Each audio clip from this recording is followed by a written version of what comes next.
दोस्तों, हम सभी को एक बात तो बहुत अच्छे से समझ आ चुकी है, जितना इम्पोर्टेंट पैसे कमाना है उतना ही इम्पोर्टेंट पैसे को इन्वेस्ट करना भी है।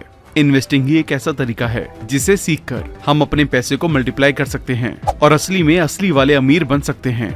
असली वाले अमीर का मतलब सिर्फ शो ऑफ वाले नहीं, वो अमीर जिसके पास बहुत सी इन्वेस्टमेंट है जिससे वो अपनी एसेट्स बिल्ड करता जा रहा है। Permanent rich. इसी चीज को डिटेल में समझने के लिए हम इन्वेस्टिंग पर लिखी गई आज तक की बेस्ट बुक के बारे में डिस्कस करने जा रहे हैं, Rich Dad's Guide to Investing, जिसे रॉबर्ट कियोसाकी ने लिखा है। और हम सभी जानते हैं कि अगर पैसे के बारे में डिस्कस करना है तो रॉबर्ट कियोसाकी से बेहतर कोई हो ही नहीं सकता। इस बुक में आप जानेंगे कि अमीर कहाँ इन्वेस्ट करते हैं और उनकी इन्वेस्टिंग स्ट्रेटेजीज क्या होती हैं।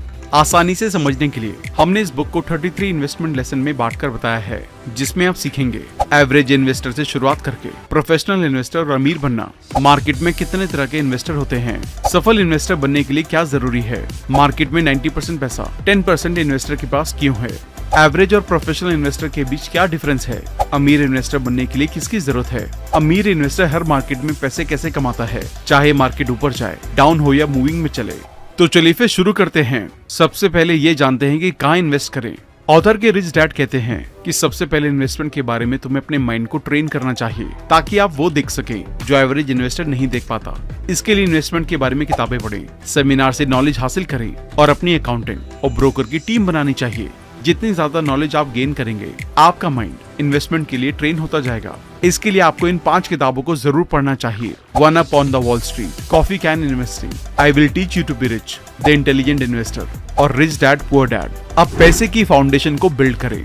इसके लिए सबसे पहले आप डिसाइड करें कि आप फाइनेंशियली किस ग्रुप का पार्ट बनना चाहते हैं, गरीब, मिडिल क्लास या अमीर। फिर उस ग्रुप में सक्सेस को पाने के लिए जरूरी एजुकेशन लें, प्लान बनाएं और कड़ी मेहनत करें। ध्यान रहे, ये सबसे जरूरी चीज है जिससे आपको अपने अल्टीमेट गोल की क्लैरिटी मिलेगी। इससे ये भी समझ आएगा कि उस ग्रुप में रहने के लिए आपको क्या सीखना होगा, क्या क्या एक्शन लेने होंगे और कितनी मेहनत की जरूरत पड़ेगी। सॉलिड फाउंडेशन के लिए हमें बहुत क्लैरिटी और एक स्ट्रॉन्ग डिसीजन की जरूरत पड़ेगी। अब हम चॉइस के बारे में जानेंगे। हर इंसान के पास लाइफ में 3 चॉइसेस होती हैं। पहली सिक्योरिटी, दूसरा कंफर्टेबल रहना और तीसरा अमीर बनना। सिक्योरिटी माइंडसेट के लोग जॉब को ज्यादा प्रायोरिटी देते हैं। वो इस तरह कहते हैं, स्कूल जाओ, अच्छे नंबर लाओ और ज्यादा सैलरी वाली जॉब हासिल करो। कंफर्टेबल माइंडसेट वाले लोग सिर्फ वहाँ इन्वेस्टमेंट करना चाहते हैं जहाँ रिस्क ना हो, या रिस्क प्रूफ इन्वेस्टमेंट जिसमें सक्सेस की 100% गारंटी मिले।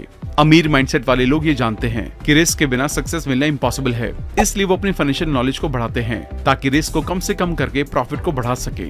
इसलिए सोच समझकर चूज करें, क्योंकि आपकी चॉइस के बेस पर ही आपके रिजल्ट डिपेंड करेंगे। अब ये सोचें कि आप किस तरह की दुनिया देखते हैं। यहाँ आप 2 तरह की दुनिया जानेंगे, एक जरूरत से कम पैसे वाली और दूसरा जरूरत से ज्यादा पैसे वाली। जरूरत से कम पैसे वाली दुनिया के लोग जॉब और फाइनेंशियल सिक्योरिटी को ज्यादा इंपॉर्टेंस देते हैं, इसलिए वो कुछ नया रिस्की काम करने की कोशिश नहीं करते और लाइफ टाइम पैसे की कमी में जीते हुए पैसे बचाने के लिए स्ट्रगल करते रहते हैं। जबकि जरूरत से ज्यादा पैसे वाली दुनिया में लोग जरूरत से ज्यादा पैसे कमाने के मौकों को ढूंढते रहते हैं और अपने फाइनेंशियल IQ को बढ़ाने के लिए ज्यादा से ज्यादा फाइनेंशियल एजुकेशन लेते हैं। इसी चॉइस की वजह से दुनिया में 90% पैसा 10% फाइनेंशियल एजुकेटेड लोगों के पास है, जबकि सिर्फ 10% पैसा सिक्योरिटी माइंडसेट वाले लोगों के पास है। अब ये जानते हैं कि इन्वेस्टमेंट इतनी कॉम्प्लिकेटेड क्यों है। इन्वेस्टमेंट का मतलब ऐसी जगह पैसे लगाना है जो हमारी लाइफ को और ज्यादा आसान और समृद्ध बनाए। इन्वेस्टमेंट का मतलब इतना आसान होते हुए भी ये कुछ लोगों को मुश्किल लगता है, क्योंकि इसका मतलब सबके लिए अलग है। कोई शेयर मार्केट में पैसे लगाने को इन्वेस्टमेंट कहता है, तो कोई एसेट में इन्वेस्टमेंट को अच्छा मानता है, कोई इंश्योरेंस लेने को, तो कोई अपनी अपनी फैमिली को अच्छी परवरिश देने को। इसलिए इन्वेस्टमेंट अपने आप में बहुत वास्ट सब्जेक्ट है। इसके बारे में स्पेसिफिक नॉलेज किसी के पास नहीं है। अलग अलग लोग अपनी नॉलेज के अकॉर्डिंग पैसा कमाते हैं और अपनी नॉलेज को शेयर करते हैं। अब ये जानते हैं कि इन्वेस्टमेंट कैसे एक प्लानिंग है। इन्वेस्टमेंट कोई प्रोडक्ट, कोई share, bond, real estate asset या कोई बिजनेस नहीं है, बल्कि एक प्लानिंग है जो आपको अपने फाइनेंशियल गोल A से गोल B तक ले जाने के लिए हेल्प करेगी, चाहे वो एक प्रोडक्ट से मिले या उसके लिए अलग अलग प्रोडक्ट बदलने की जरूरत पड़े। इसका मतलब आपको 40 से 50 लाख रुपए कमाने का प्लान बनाना चाहिए और इसके लिए जो जरूरी प्रोडक्ट्स हैं उन्हें इस्तेमाल करना चाहिए, बजाय किसी एक प्रोडक्ट या प्लान से चिपके रहने के, चाहे उससे फायदा ना हो रहा हो। और जहाँ इन्वेस्टमेंट ऑप्शन बहुत ज्यादा हो, वहाँ प्लानिंग उतनी ही ज्यादा इंपॉर्टेंट हो जाती है, क्योंकि एक प्लान पर स्टिक करना और जरूरत पड़ने पर उसी प्लान में चेंज करना, दोनों एस्पेक्ट इन्वेस्टमेंट के लिए बहुत ज्यादा जरूरी है। अब हम रिच प्लान और पुअर प्लान के बारे में जानते हैं। प्लानिंग 2 तरह की होती है, एक अमीर बनने की और दूसरी गरीब बनने की। ये आपकी प्लानिंग और शब्दों से तय होता है कि आप फ्यूचर में फाइनेंशियली क्या बनने वाले हैं, अमीर या गरीब। रिच प्लानिंग का मतलब है बिजनेस और इन्वेस्टमेंट सीखना, अमीर बनने से पहले अपनी फाइनेंशियल सिक्योरिटी क्रिएट करना और कंफर्टेबल लाइफ के लिए पैसिव इनकम सोर्स बनाना। पुअर प्लानिंग है जॉब करना, रिटायरमेंट के लिए पैसा बचाना, कुछ पैसे शेयर बाजार में इन्वेस्ट कर देना और अपने फाइनेंशियल वोकैबुलरी पर ध्यान ना देना। अब हमें ये डिसाइड करना है कि हम किस तरह की प्लानिंग करना चाहते हैं। अब सही प्लान कैसे चूज करें? 3 तरीकों को अपनाकर आप अपने लिए सही प्लान बना सकते हैं। अपने आप से पूछें कि आप कितना पैसा कमाना चाहते हैं। प्रोफेशनल इन्वेस्टर से मिलें ताकि वो अपनी नॉलेज के अकॉर्डिंग आपके लिए बहुत अच्छी प्लानिंग बना सके और आपको गाइड कर सके। रिच वोकैबुलरी जैसे इन्वेस्टमेंट और बिजनेस के बारे में अमीर इंसान की तरह सोचें। अब ये डिसाइड करें कि आप क्या बनना चाहते हैं। जैसे हमने पहले डिस्कस किया था, आप फाइनेंशियली इनमें से क्या बनते हैं, ये सब आपकी प्लानिंग के अकॉर्डिंग होता है। पहला फाइनेंशियली सिक्योर, दूसरा कंफर्टेबल और तीसरा अमीर। अगर आप अमीर बनना चाहते हैं तो आपको तीनों प्लान बनाने चाहिए। सबसे पहले फाइनेंशियली सिक्योर रहने की प्लानिंग बनाएं ताकि आपको आपकी प्लानिंग का फाइनेंशियल सपोर्ट मिले और आप इसके लिए इंश्योरेंस करवा सकते हैं। कंफर्टेबल लाइफ के लिए आपको ऐसा कोई पैसिव इनकम सोर्स बनाना चाहिए जहां से होने वाली इनकम आपकी पर्सनल खर्चों से ज्यादा हो, ताकि आप पैसों के लिए काम करने की रैट रेस से बाहर आ सके और आपको अमीर बनने का टाइम मिले। अमीर बनने के लिए पहले इन्वेस्टमेंट के बारे में सीखिए। अब हमें ये समझना है कि इन्वेस्टमेंट कैसे रिस्की नहीं है। आमतौर पर लोग इन्वेस्टमेंट को 3 रीजन से रिस्क मानते हैं। उन्हें इन्वेस्टमेंट के बारे में जरूरी ट्रेनिंग नहीं मिलती, जिसकी वजह से वो कई बार अपनी इन्वेस्टमेंट में नुकसान उठाते हैं। इन्वेस्टमेंट पर कंट्रोल नहीं होता। जिस कंपनी के शेयर या एसेट में वो इन्वेस्ट करते हैं, कम नॉलेज होने के कारण वो इन्वेस्टमेंट में होने वाले नुकसान को मिनिमाइज नहीं कर पाते। ज्यादातर लोग अंदर से इन्वेस्टमेंट नहीं करते। शेयर मार्केट में अंदर से इन्वेस्टमेंट का मतलब है किसी कंपनी के बारे में खुद नॉलेज लेना और ठीक से इन्वेस्ट करना। अब ये जानते हैं कि इन्वेस्टमेंट के साथ लाइफ के रिस्क को कैसे कम करें। जब हम जॉब करते हैं या किसी बिजनेस को करते हैं तो हमारी फैमिली पूरी तरह से हम पे डिपेंड होती है और ये उनके लिए एक बहुत बड़ा रिस्क है, क्योंकि लाइफ बहुत ही ज्यादा अनसर्टेन है। इस रिस्क को कम करने के लिए हमारे पास सबसे सेफ और सबसे बेस्ट ऑप्शन है टर्म इंश्योरेंस, और इसके लिए आप मैक्स लाइफ के टर्म इंश्योरेंस को कंसीडर कर सकते हैं, जहां आपको 1 करोड़ का कवर सिर्फ मंथली 700 रुपए और 2 करोड़ का कवर 1100 रुपए के आसपास मिल जाता है। और अगर आप इसके साथ एडिशनल राइडर्स भी लेते हैं तो आपको लाइफ कवर के साथ साथ मिलता है cover against 64 illness, accidental cover, permanent disability cover और वेवियर ऑफ प्रीमियम। सबसे एक्साइटिंग चीज ये है कि अब सेल्फ एम्प्लॉयड लोगों के साथ साथ हाउसवाइफ को भी टर्म इंश्योरेंस मिल सकता है, वो भी बिना अपने हस्बैंड का इनकम प्रूफ दिखाए। मैक्स लाइफ पर आप free of cost term plan भी ले सकते हैं, जहां आपको कुछ ना होने पर आपके सारे पेड प्रीमियम वापस मिल जाते हैं विद नो एक्स्ट्रा कॉस्ट। एक और चीज जिसका सबको डर होता है वो है क्या सच में कुछ इमरजेंसी आने पर मेरी फैमिली को इसका फायदा मिलेगा। जैसे कि आप ग्राफ में देख सकते हैं कि पिछले 4 सालों से मैक्स लाइफ का सेटलमेंट क्लेम रेशो 99% रहा है और जो पिछले फाइनेंशियल ईयर में 99.51% का है। तो अगर आपने अब तक टर्म इंश्योरेंस नहीं लिया है तो डिस्क्रिप्शन में हमने मैक्स लाइफ टर्म प्लान का लिंक दे दिया है, उसे चेकआउट करें और अपना प्रीमियम कैलकुलेट करें और आज ही टर्म इंश्योरेंस लें। अब हम इन्वेस्टमेंट के बेसिक रूल्स के बारे में जानते हैं। बेसिकली इनकम कमाने के 3 तरीके होते हैं, एक्टिव इनकम, पोर्टफोलियो इनकम और पैसिव इनकम। अमीर बनने के लिए आपको ज्यादा मेहनत पैसिव और पोर्टफोलियो इनकम के लिए करनी चाहिए। अपनी एक्टिव इनकम को ऐसे शेयर, बिजनेस बनाने या रियल एस्टेट खरीदने में इन्वेस्ट करें। जॉब के बिना काम करके पोर्टफोलियो और पैसिव इनकम कमा करते इन्वेस्ट करते टाइम हमेशा इंश्योर करें कि आपका प्रिंसिपल अमाउंट हमेशा सेफ रहे। एसेट और लायबिलिटी को समझें। एसेट का मतलब वो खर्च है जो आपकी जेब में पैसा लाए और लायबिलिटी का मतलब जो आपकी जेब से पैसे निकाले। प्रोफेशनल इन्वेस्टर अपने इन्वेस्टमेंट के रिस्क और रिवॉर्ड फैक्टर को एनालाइज करके रिस्क को कम करके और प्रॉफिट बढ़ाते हैं। अब अपनी फाइनेंशियल एजुकेशन को बढ़ाएं। फाइनेंशियल एजुकेशन को बढ़ाने के लिए किसी कंपनी के फाइनेंशियल स्टेटमेंट पढ़ें, जैसे इनकम स्टेटमेंट, एक्सपेंस स्टेटमेंट और एसेट मेकिंग, ताकि किसी कंपनी में इन्वेस्ट करने से पहले उसकी सेल्स और मैनेजमेंट के बारे में आपको पता चल सके। इसके अलावा अपने फाइनेंस को मैनेज करें। ऐसा करने से आपको प्रैक्टिकल नॉलेज मिलेगी। जितना ज्यादा आप अपनी नॉलेज को बढ़ाएंगे उतना ज्यादा आपको मदद मिलेगी। इसलिए ये पॉइंट इस बुक में बार बार बताया गया है। अब अपनी फाइनेंशियल नॉलेज को आसान बनाएं। जब कोई इन्वेस्टर फाइनेंशियल स्टेटमेंट पढ़ने लगता है तो एसेट और लायबिलिटी का अंदाजा लगाना आसान हो जाता है। फाइनेंशियल एजुकेशन के लिए ये 2 बातें याद रखें। पहला, कैश फ्लो आपके पास कैश ला रहा है। अपने एसेट को कैश फ्लो देने वाला बनाएं। एग्जाम्पल के लिए आप घर के रेंट की पेमेंट करते हैं, ऐसे में आपके दिए हुए पैसे के बदले कोई फाइनेंशियल रिटर्न नहीं मिलता है तो ये लायबिलिटी हुई। दूसरी ओर आप एक अपार्टमेंट खरीदकर उसे किराए पर चढ़ा देते हैं। मान लें उसकी मंथली मैनेजमेंट कॉस्ट 2000 रुपए है और मंथली रेंट 10,000 रुपए आ रहा है, तो इससे होने वाली 8,000 रुपए की एक्स्ट्रा इनकम आपके लिए कैश फ्लो बनेगी। हो सकता है अभी इसको लेने के लिए आपको लोन लेना पड़े, लेकिन जब लोन खत्म होगा तो ये सेट होगी, या फिर बिना लोन के घर खरीदने के बारे में सोचें।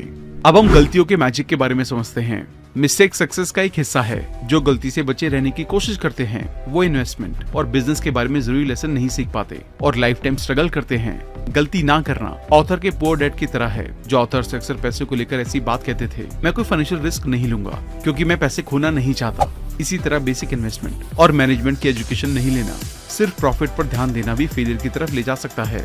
दूसरी तरफ ऑथर के रिच डैड फाइनेंस, इन्वेस्टमेंट, अमीर लोगों की वोकैबुलरी सीखते हैं और अननोन फील्ड्स को ट्राई करते रहते थे। छोटी छोटी गलतियां करने से नहीं डरते थे, उनसे सीखते और अगली बार बेहतर परफॉर्म करते थे। अब हम अमीर बनने की कीमत के बारे में जानेंगे। अगर कोई इंसान सोचता है कि पैसे कमाना मुश्किल है तो उसके लिए ये झूठ भी सच है। दूसरी तरफ कोई सोचता है दुनिया में बहुत सारा पैसा मौजूद है और मुझे अपनी फाइनेंशियल एजुकेशन बढ़ाने की जरूरत है ताकि मैं मनचाही इनकम कमा सकूं। ये बात उसके लिए भी सच है, क्योंकि जैसा आप इस दुनिया को मानते हैं दुनिया वैसी ही है। ऐसा माइंडसेट डेवलप करने के लिए हम्बल बने, लोगों की सेवा की भावना से काम करें और ज्यादा से ज्यादा लोगों की प्रॉब्लम को सॉल्व करें। ऐसा करने से बदले में आपको अच्छी पेमेंट मिलेगी और आपके लिए अमीर बनना आसान और तेज हो जाएगा। जितना जल्दी हो सके इन 3 ईज को हासिल करें। पहला ई एजुकेशन, दूसरा ई एक्सपीरियंस और तीसरा ई एक्सेस मनी फॉर इन्वेस्टमेंट। इसके अलावा मनी मैनेजमेंट, कैश फ्लो और इन्वेस्टमेंट के बारे में लगातार सीखते रहें। अब हम 90-10 पजल के बारे में जानेंगे।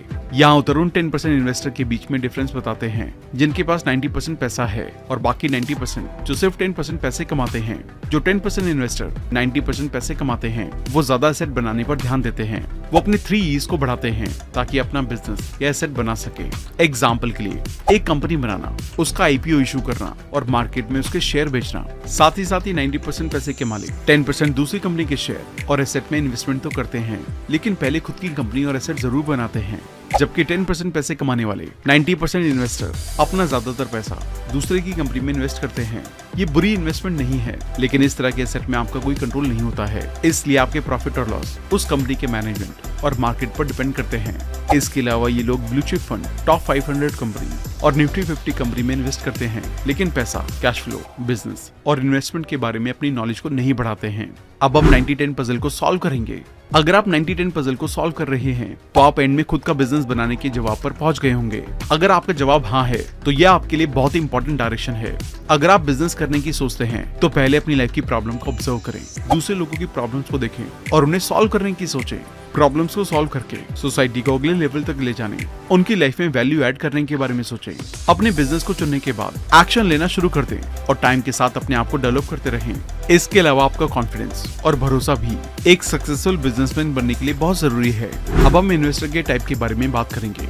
यहाँ पर अलग अलग तरह के इन्वेस्टर टाइप और उनके इन्वेस्टमेंट कंट्रोल करने के तरीके के बारे में जानेंगे। इनकम पर सेल्फ कंट्रोल, एक्सपेंस पर कंट्रोल, इन्वेस्टमेंट का management, tax management, information management.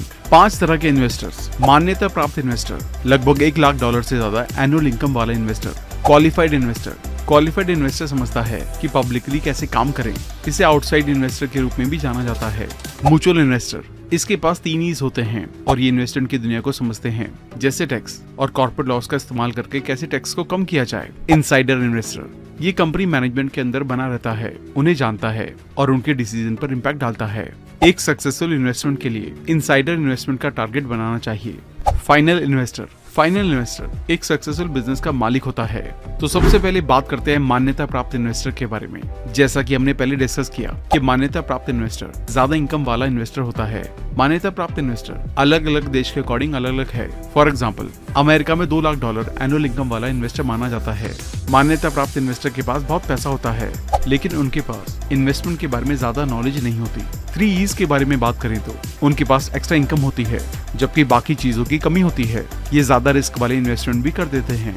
अब हम क्वालिफाइड इन्वेस्टर के बारे में बात करेंगे। एक ऐसा इंसान जिसके पास पैसा है और साथ ही इन्वेस्टमेंट के बारे में कुछ नॉलेज होती है, उसी को क्वालिफाइड इन्वेस्टर कहते हैं। क्वालिफाइड इन्वेस्टर का इन चीजों पर कंट्रोल होता है, अपने आप पर, इनकम, एक्सपेंस, एसेट और लायबिलिटी पर, खरीदने और बेचने पर। इनमें 3 E's इस तरह से होते हैं। एजुकेशन होती है, एक्सपीरियंस कम होता है, एक्स्ट्रा इनकम बहुत कम होती है। अब हम म्यूचुअल इन्वेस्टर के बारे में बात करेंगे। म्यूचुअल इन्वेस्टर उतना ही जानता है जितना क्वालिफाइड इन्वेस्टर, लेकिन इससे टैक्स और कॉर्पोरेट लॉस के बारे में बहुत अच्छी जानकारी होती है। ये इन्वेस्टमेंट का एक अच्छा लेवल होता है। अगर कोई यहाँ है तो अप, डाउन या मूविंग मार्केट में लाखों डॉलर बनाना मुश्किल नहीं है और कई अमीर लोग इसी लेवल पर होते हैं। Insider investor, insider investor investment के अंदर होते हैं और इन्वेस्टमेंट या कंपनी के मैनेजमेंट और डिसीजन पर कंट्रोल रखते हैं। एग्जाम्पल के लिए, इनके अपने बिजनेस में मालिक के रूप में बिजनेस पर कंट्रोल होता है। या ये दूसरी कंपनी के सबसे बड़े शेयर होल्डर बनकर कंट्रोल करते हैं। ज्यादातर ऐसे इन्वेस्टर इंटरनेशनल होते हैं। इनसाइडर इन्वेस्टर के पास 3E's भी मौजूद होते हैं। फाइनल इन्वेस्टर वो होता है जो ऐसा एसेट बनाता है जो इतना अवेलेबल होता है कि लाखों लोगों तक पहुंच जाता है, जैसे बिल गेट्स का माइक्रोसॉफ्ट सॉफ्टवेयर। ये इन्वेस्टर ऐसी बड़ी कंपनी को बनाते हैं जिनमें दूसरे इन्वेस्टर इन्वेस्ट करते हैं। फाइनल इन्वेस्टर सभी इन्वेस्टमेंट कंट्रोलर को कंट्रोल करते हैं, साथ ही इनके पास 3E's होते हैं। अब हम ये जानते हैं कि धीरे धीरे अमीर कैसे बनना है। सबसे पहले अपना पैसा बचाकर उसे मंथली कैश फ्लो देने वाले एसेट में इन्वेस्ट करें। उसके बाद उस एसेट से होने वाली इनकम से दूसरा एसेट बनाएं ताकि कैश फ्लो बढ़ता रहे और पैसिव इनकम ज्यादा से ज्यादा होती रहे। और इसी तरह आपको तब तक एसेट बनाते रहना चाहिए जब तक अपने तय किए गए फाइनेंशियल गोल हासिल करके अमीर ना बन जाए। जैसे कि एक घर लेना, उसे रेंट पर देना, उस रेंट के पैसे को इकट्ठा करके दूसरा घर लेना, फिर उससे भी रेंट कमाना और इस प्रोसेस को तब तक रिपीट करना जब तक आप अपने फाइनेंशियल गोल तक नहीं पहुंच जाते। अब हम जॉब करते हुए अमीर बनने के तरीके के बारे में जानेंगे। इसके लिए इन स्टेप्स को फॉलो करें। पार्ट टाइम एसेट बनाएं। अपनी जॉब के साथ साथ आपको अपने खाली टाइम में अपना पार्ट टाइम बिजनेस शुरू करना चाहिए। जरूरी स्किल्स और लॉ सीखें। पार्ट टाइम में आपको बिजनेसमैन और इन्वेस्टर बनने के लिए जरूरी स्किल्स और लॉ सीखने चाहिए, जैसे communication skills, leadership skills, team management skills, tax laws, corporate laws. यहाँ आप जितनी ज्यादा मेहनत करेंगे उतनी जल्दी आप सक्सेसफुल होंगे। अब हम एंटरप्रेन्योर बनने की बर्निंग डिजायर के बारे में बात करेंगे। अमीर बनने के लिए आपके पास एंटरप्रेन्योर बनने की एक बर्निंग डिजायर होनी चाहिए और इसे आप इन तरीकों से अपने अंदर डेवलप कर सकते हैं। इन्वेस्टमेंट के लिए पैसे सेव करें। पैसे बचाते टाइम अपने दिमाग में हमेशा ये बात रखें कि आप ज्यादा पैसे कमाने के लिए जोड़ रहे हैं, ना कि मूवीज या नाइट आउट में खर्च करने के लिए। आपको जितनी जल्दी हो सके एक बिजनेस शुरू करना चाहिए। चाहे किसी भी प्रॉब्लम को सॉल्व करने वाले प्रोडक्ट के साथ आप शुरुआत करें। स्किल्स में स्टेप बाय स्टेप इंप्रूव करते हुए आपको अपने 3E's में इंप्रूव करना चाहिए और कई फाइनेंशियल स्टेटमेंट को पढ़ना चाहिए। अब हम बिजनेस शुरू करने के तरीके के बारे में जानेंगे। बेसिकली बिजनेस शुरू करने के 3 कारण होते हैं। ज्यादा कैश फ्लो कमाने के लिए, इसके लिए आप कोई बिजनेस बिल्ड करके या कोई प्रॉपर्टी रेंट पर देकर उसे मंथली कैश फ्लो कमा सकते हैं। इसे बेचने के लिए, इसके लिए आप बिजनेस बिल्ड करके उसे बेच दें और उससे मिले पैसों से आप ज्यादा कैश फ्लो देने वाले एसेट में इन्वेस्ट कर सकें। बिजनेस बनाएं और इसे पब्लिक करें। इसके लिए आप एक सोशल प्रॉब्लम सॉल्व करने वाली कंपनी बनाएं। उसके लिए IPO इशू करें ताकि जब कोई आपकी कंपनी के शेयर खरीदे तो आपकी इनकम जनरेट हो सके। तो बिजनेस शुरू करने से पहले आपको इनमें से कोई रीजन चुनना होगा और उसके अकॉर्डिंग प्लानिंग करनी होगी। अब हम कैश फ्लो मैनेजमेंट के बारे में बात करेंगे। जैसे बॉडी में खून की जरूरत होती है, उसी तरह बिजनेस में कैश फ्लो बहुत जरूरी होता है। कैश फ्लो उसी दिन से शुरू होना चाहिए जिस दिन से आप बिजनेस शुरू करते हैं। आपको हमेशा अपना कैश फ्लो पॉजिटिव बनाए रखने पर फोकस करना चाहिए। ये एक ऐसी चीज है जिस पर बहुत से नए बिजनेस फोकस नहीं करते और यही कारण है कि ज्यादातर बिजनेस बंद हो जाते हैं। डेली कैश फ्लो आपके बिजनेस के लिए बहुत ज्यादा क्रूशियल है। Communication management. आपको अपनी कंपनी का इंटरनल और एक्सटर्नल कम्युनिकेशन अच्छी तरह से मैनेज करना आना चाहिए। एक्सटर्नल कम्युनिकेशन में ये सब शामिल होते हैं: sales, distribution, customer service, investor relationship, public relationship. और इंटरनल कम्युनिकेशन में ये शामिल है अपनी पूरी टीम के साथ सक्सेस और फेलियर को शेयर करना, एम्प्लॉइज के साथ रेगुलर मीटिंग्स, एडवाइजर्स के साथ regular communication, human resource policies. System management. आपको एक ऑटोमेटिक और हर पर्सन की स्पेसिफिक जिम्मेदारियों को क्लियरली डिफाइन करने वाला सिस्टम बनाना चाहिए। आपके सिस्टम में सब शामिल होना चाहिए: daily office operating system, product development system, manufacturing और inventory system, order processing system, billing और accounts receivable systems, customer service system, accounts payable systems, marketing system, human resource system, general accounting system, general corporate system, physical location management system. अब हम legal management के बारे में बात करेंगे। आपको अपने जरूरी लीगल डॉक्यूमेंट्स बनाने चाहिए क्योंकि ये डॉक्यूमेंट्स आपको इंटेलेक्चुअल प्रॉपर्टी के लिए स्पेसिफिक सिक्योरिटी और ओनरशिप प्रोवाइड करेंगे। इस तरह की सिक्योरिटी के बिना आप सब कुछ खोने का रिस्क उठा सकते हैं। एक बार जब आप अपने इंटरेस्ट को सिक्योर कर लेते हैं तो आप इसे दूसरों को लाइसेंस या फ्रेंचाइजी के रूप में बेच सकते हैं। इससे आपको रॉयल्टी इनकम कमाने का मौका मिलेगा। कुछ फील्ड्स में आपको अपने लॉ पर्सन से डिस्कशन करके मदद लेनी चाहिए, जैसे corporate laws, consumer laws, intellectual property laws, share holder laws, product management. Company का प्रोडक्ट जिसे फाइनली बायर खरीदता है BI ट्रायंगल का सबसे आखिरी फैक्टर है। ये सबसे जरूरी हिस्सों में से एक है। इसी वजह से ही कैश फ्लो आता है और कंपनी चलती है। इसलिए अपने प्रोडक्ट को हमेशा कस्टमर ओरिएंटेड बनाते रहें। इसी के साथ BI ट्रायंगल में एक आपका बिजनेस सिस्टम जो प्रोडक्ट को बनाकर कस्टमर तक पहुंचाता है और प्रॉफिट कमाता है, उसे ठीक से चलाने की भी जरूरत है। जैसे हो सकता है कि हम में से बहुत से लोग